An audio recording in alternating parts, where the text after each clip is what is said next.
Smuggling Inside the Walls. Subscribe for more real crime stories. Like, share, and join the discussion below. The alarm blared through the prison halls like a roar. Officers ran in every direction, shouting commands, while inmates ducked and shouted behind metal bars. Smoke filled the air as Sergeant Mike Harlow kicked open a storage door and froze. Inside the wall, behind a hidden panel, was something no one expected: a tunnel stuffed with packages, phones, pills, blades, and rolled cash. Contraband hidden right inside the prison walls.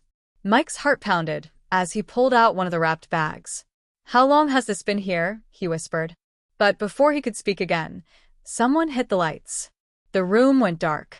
He heard footsteps, fast, heavy, running away through the shadows. Then a voice, calm but threatening, whispered from behind him, "You shouldn't have found that, Sergeant." The next thing he heard was the sound of a door slamming shut, locking him inside the room.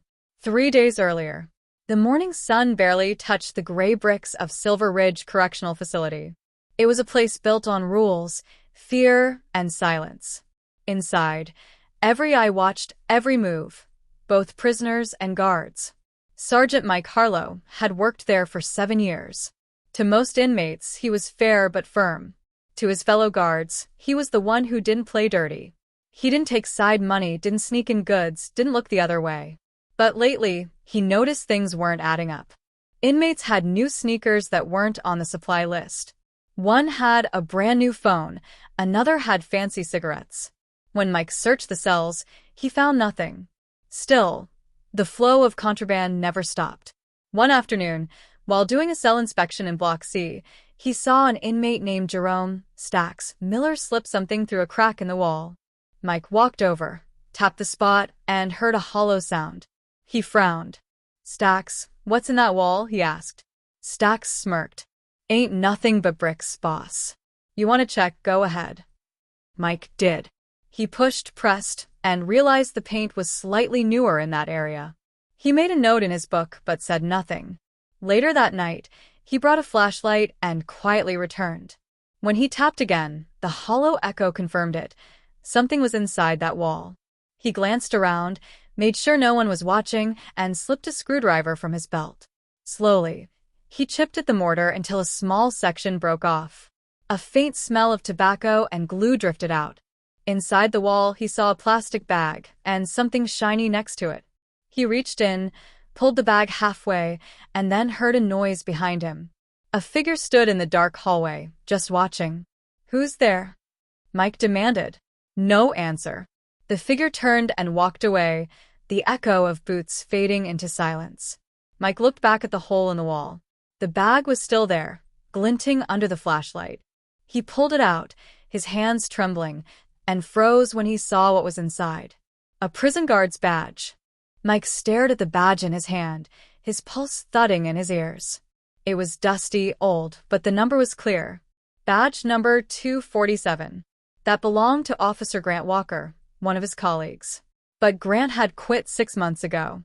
Or so everyone thought. Mike slipped the badge into his jacket pocket, covered the hole in the wall, and hurried back to the control office. The cameras in that section had been under maintenance for 2 weeks. That was too convenient. The next morning, he tried to talk to the warden, but Warden Briggs brushed him off. "You've been working too hard, Harlow. Don't start chasing ghosts. These inmates know how to play with your head." Mike left the office feeling uneasy. Something wasn't right. Later that day, during yard time, he watched Stacks laughing with another inmate, Darnell Pipes Johnson. They were both high-level members of the Iron Blades gang inside the prison. They ran trades, food swaps, and now maybe something much bigger. Mike leaned against the fence, eyes sharp. Pipes whispered something to Stacks, who nodded and walked toward the east wall, the same wall Mike had inspected last night. Mike started walking that way, trying not to draw attention. "Hey, Sarge," said Officer Lewis, stepping in front of him. "Need you to check the kitchen. Some inmates are claiming food's missing." Mike frowned. "Now." "Yeah, warden's orders," Lewis said with a grin that didn't reach his eyes. Mike knew a diversion when he saw one. He turned and headed to the kitchen, but his gut told him something was happening back at that wall. That night, He sneaked out after lockdown, flashlight in hand, and went back to Block C. The corridor was silent except for the hum of the lights. When he reached the wall, the hole was gone, repaired perfectly, painted over. He tapped it again. Solid. No hollow echo. Someone had fixed it fast. Mike took a step back and noticed something small at the base of the wall. A tiny drop of dried paint, and next to it, a folded scrap of paper. He picked it up. In messy handwriting, it said, "Inside the walls, outside the law." A chill ran down his spine. He pocketed the note, turned to leave, and froze. Down the corridor stood 2 guards, Officer Lewis and another man. "Late night, huh, Sarge?" Lewis said, his voice too calm. Mike stepped back slowly. "Just checking a report." Lewis smirked. "Yeah, I bet you are." Before Mike could reply, the other guard flicked off the hallway lights. The corridor went pitch black. Then he heard it, the sound of boots moving closer, slow and steady. "Should have stayed out of it, Harlow," Lewis whispered from the dark. Something hard hit Mike in the side of the head. His flashlight rolled across the floor. The last thing he saw before everything went black was a shadow leaning over him, dragging him toward the wall. Mike woke up with a pounding headache and the taste of dust in his mouth. His hands were tied behind his back, and he was sitting on a cold floor.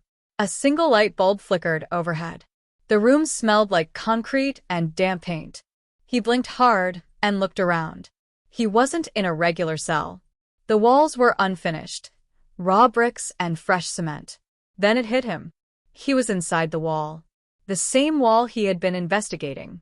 "Morning, sunshine." The voice came from the corner. Officer Lewis stepped forward, holding a flashlight. Behind him stood 2 inmates, Stacks and Pipes. Both were grinning. Mike's stomach turned. Guards and inmates working together. The smuggling wasn't just happening inside the prison. It was being run by the people in charge. "What is this?" Mike asked, trying to steady his voice. Lewis crouched in front of him. "You just had to dig too deep, didn't you? We had a good thing going here. Phones, pills, even cash. Everything coming in and out through these walls. Nobody gets hurt, everybody wins." Mike glared at him. "Everybody except the law."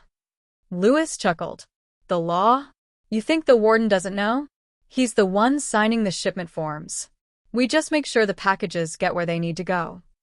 Pipes tossed a small duffel bag at Mike's feet. It landed with a dull thud. The zipper was half open.